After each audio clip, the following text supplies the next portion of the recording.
আজকের গল্প বুদ্ধি থাকলে উপায় হয়। এক দেশে এক শক্তিশালী রাজা ছিলেন।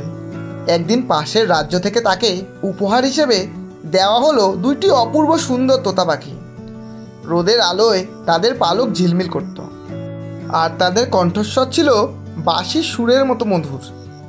রাজা পাখি দুটিতে মুগ্ধ হয়ে গেলেন। তিনি তাদের খুব ভালোবাসতেন। তার স্বপ্ন ছিল যখন তিনি রাজ্য পরিদর্শনে বের হবেন, তখন এই পাখি দুটো তার রথের পাশে উড়ে উড়ে সঙ্গ দেবে।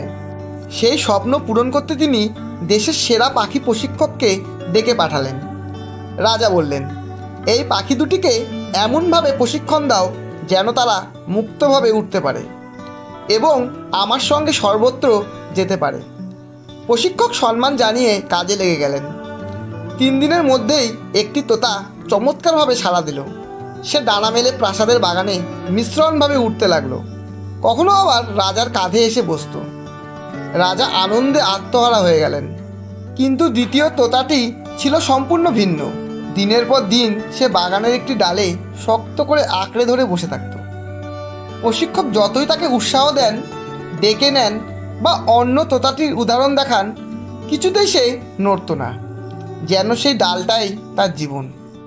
প্রশিক্ষক সব রকম চেষ্টা করলেন, খাবার দিয়ে প্রলুব্ধ করলেন, সুর বাজালেন, আস্তে করে ধাক্কা দিলেন, অন্য পাখি এনে দেখালেন, তবুও কিছুতেই কাজ হলো না।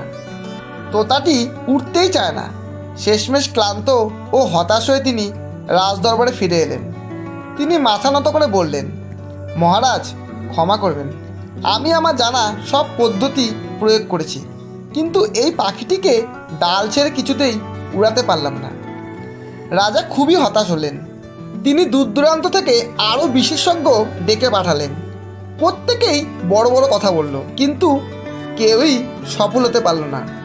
সেই একগুঁয়ে তোতা একই ডাল আঁকড়ে রইল। সপ্তাহ কেটে গেল, মাস কেটে গেল, রাজা আশাই প্রায় ছেড়ে দিলেন।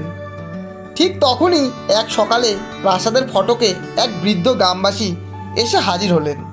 সাধারণ পোশাক হাতে একটি লাঠি। রাজসম্মুখে এনে দাঁড় করানো হলে তিনি মাথা নত করে বললেন, মহারাজ, আপনি যদি অনুমতি দেন আমি তোতাটিকে উড়াতে পারি। দরবারে হাসি রোল পড়ে গেল।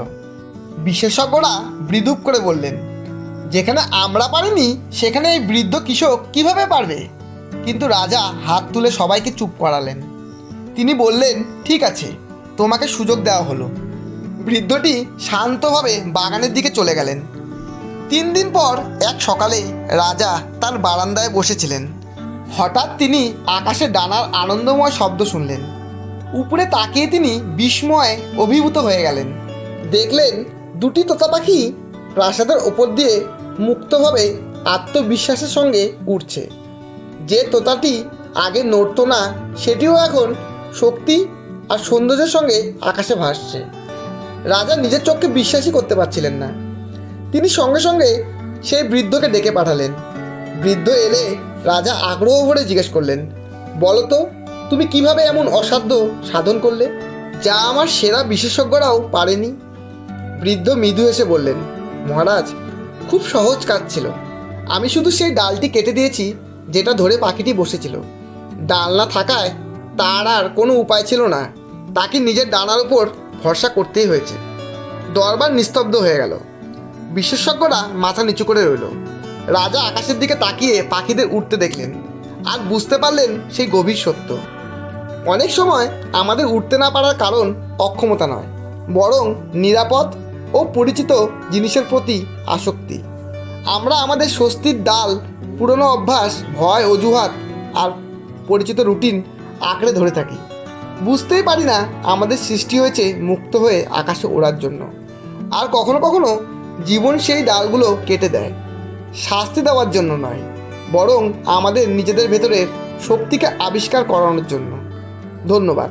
গল্পটি যদি ভালো লাগে একটা লাইক অবশ্যই দেবেন এবং বন্ধু ও প্রিয়জনদের শেয়ার করে চ্যানেলটি সাবস্ক্রাইব করে পাশে থাকবেন।